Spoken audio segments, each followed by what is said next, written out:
मनुष्य के ऊपर कोई न कोई उपकार करता ही रहता है।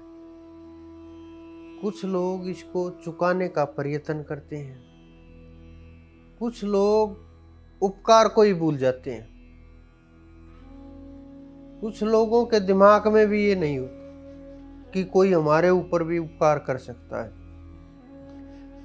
लेकिन ये प्रकृति ने इस प्रकार से बनाया है सब कुछ।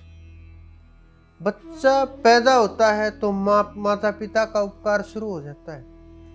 थोड़ा सा बड़ा होता है तो शिक्षक का उपकार शुरू हो जाता है, और थोड़ा सा बड़ा होता है तो साथियों का, मित्रों का हो जाता है, और थोड़ा बड़ा होता है तो और समाज का, परिवार का और प्रकृति का, और थोड़ा बड़ा होता है तो गुरुओं का, और थोड़ा बड़ा होता है तो हमारे 5 ऋण होते। देव ऋण से लेकर के और 5 ऋण होते। वो 5 ऋण किस प्रकार से उतारे जाएं? तो जीवन में उपकार ये चलते रहते हैं, ये उतरते नहीं। कोई प्रयास करे, प्रयास कर सकता है, करना भी चाहिए, कोशिश करनी चाहिए अपनी तरफ से कि किस प्रकार से उतारे, कि किसी गुरु ने उपकार किया है हम उसके पात्र बन जाएं, और जो उन्होंने सिखाया हम आगे उसका विस्तार करें, आगे बांटें उसको। माता पिता ने जो सिखाया है हम उसका उपकार कैसे उतारें? उनका तो उतर ही नहीं सकता। लेकिन संतानोत्पत्ति होगी, ये हमारा सिस्टम है, ये प्रकृति का नियम है। एक दूसरे के ऊपर ये चढ़ता रहता है, चढ़ता रहता है, उतरता रहता है। संस्कारवश सब कुछ संस्कारवश चलता है, और सब संस्कारों का खेल है, और सब कुछ संस्कार के माध्यम से ही होता है। ये जन्म जन्मांतरों के कर्म संस्कार एक दूसरे के साथ जुड़े हुए होते हैं, और एक दूसरे के साथ कर्म संस्कार जुड़े होते हैं तो वो उतार चढ़ाव चलता रहता है, ये कभी उतरता नहीं। उतरता कब है?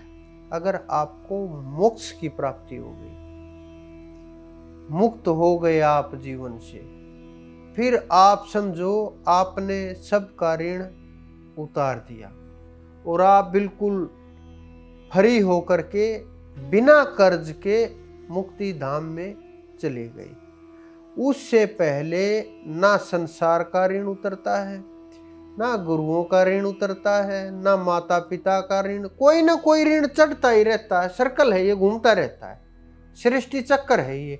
कोई ऋण चढ़ेगा, कोई उतरेगा, कोई भारी होगा, कोई हल्का होगा, कोई कर्म जुड़ेगा, कोई भुगता जाएगा, ये ऐसे ही चलता रहेगा। अगर हमें ये ऋण उतारने हैं तो सबसे पहले हमें ये सोचना है कि सबके ऋण उतार कौन सकता है। जीव के तो बस की बात नहीं है कि वो ऋण उतार दे, ये ऋण परमात्मा उतार सकता है। सब ऋणों से फ्री वो कर सकता है। ऐसा केवल वही एक है जो सबके ऋण चुका सकता है। बस देर कितनी है? देर इतनी है कि आप उसके दरबार तक पहुंच जाओ।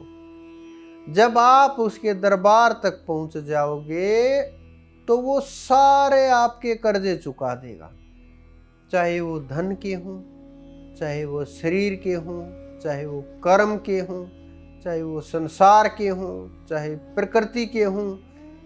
आप ये भी नहीं जानते होंगे ये देवता भी हमारे ऊपर ऋण मांगते हैं, ये नहीं जानते आप लोग। देवताओं का भी ऋण है हमारे ऊपर, क्योंकि उन्होंने अपने शरीर को बना रखा है ना, तो उनका भी ऋण है।